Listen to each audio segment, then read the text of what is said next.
One of the questions that I ask every guest on my podcast, it's my favorite question really to ask anybody because I think that it says so much about each person that I have a conversation with. And that is, what is the moment that you were so far down in the ditch that you didn't think you could see tomorrow? First of all, if you haven't had a moment where you were so low in the ditch, you haven't lived long enough. As my friend David Meltzer says, you're either humble or you're about to be. So life will put you in the ditch eventually. But in my own ditch moments, every one of them, and there have been more than one, have reshaped the next chapter of my life. Reinvention doesn't happen at peak success. You grow through your failure. Failure is where change happens. Failure is where reinvention happens. And failure is where the growth really becomes magnificent. I believe that reinvention begins the moment that you tell yourself the truth about where you are.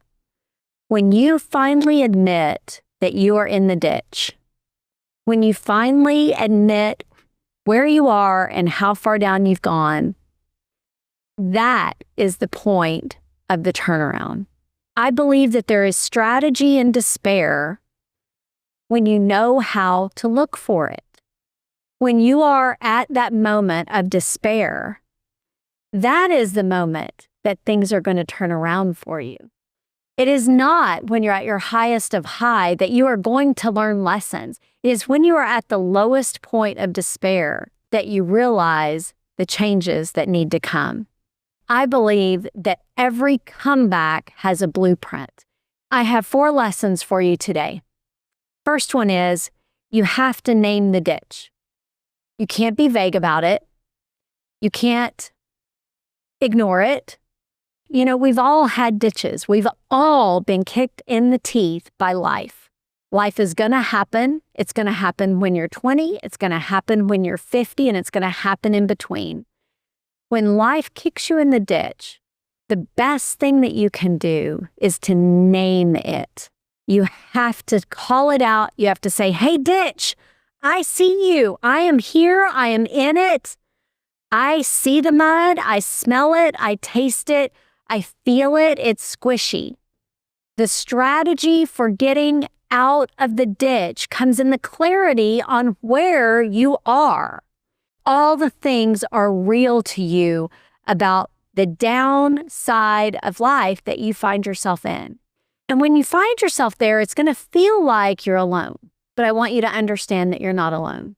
The most successful people in life have had failures. I interview and have interviewed some of the most successful business people. I've interviewed billionaires. I've interviewed successful speakers, all sorts and types of successful people. And the thing that every one of them tells you is that they only grew into a success based on their failures. So when you find yourself in that ditch and you feel ashamed of it and you feel alone, I want you to know that that is where your comeback starts. The minute you name it, the minute you say, hey, ditch, I know you, I see you, I feel you, and now I'm going to architect my strategy, my blueprint for how I'm getting out of you. That is where it starts. Lesson number 2, neutralize the damage. Before you can start getting out of the ditch, you have to stabilize. You have to stop the bleeding. You have to basically, as Zig Ziglar would say, squat to rise. You cannot start getting out of the ditch until you stabilize. Kind of like when you go to the emergency room and they do the triage. What level of triage are you in? Neutralize the damage and get it to stop so you stop going down farther in the ditch. Lesson 3, identify your pivot point. There is always one step, one simple, small step that will become the hinge of your comeback. Identify what that one simple step is going to be. Once you have named the ditch, identified it, once you have neutralized the damage, gotten your feet under you, what is the one small decision that you can make that is going to help you today to get out of that ditch? As my mama would say, you just put one foot in front of the other. Any action, no matter how small, is a movement forward and a movement up and out of the ditch. And then you can build on that action. And lesson 4, build on the climb out strategy. So by naming the ditch, neutralizing the damage, and taking that one initial crucial step to get up and out, that is the blueprint that's going to help you create this momentum. Your climb out strategy is going to have 3 moves. Number 1, what are you going to let go of and leave back there in the ditch?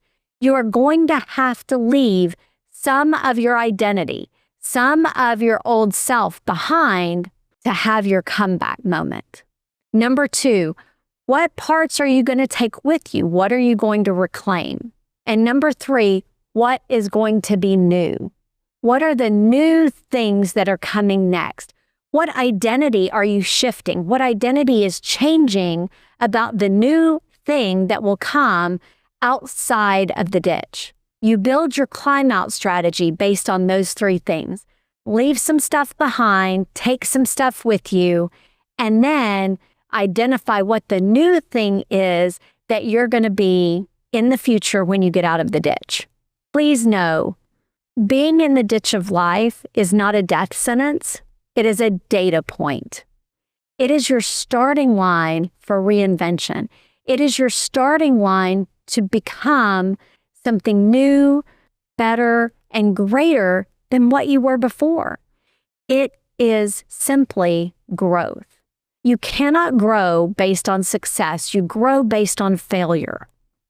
So reinvention begins with that one step, that hinge of the comeback that helps you go from being stuck in the mud of the ditch to that momentum forward that you can build on to reinvent yourself to the next stage. Success is only your reward for your effort. Your failure is what rewrites you.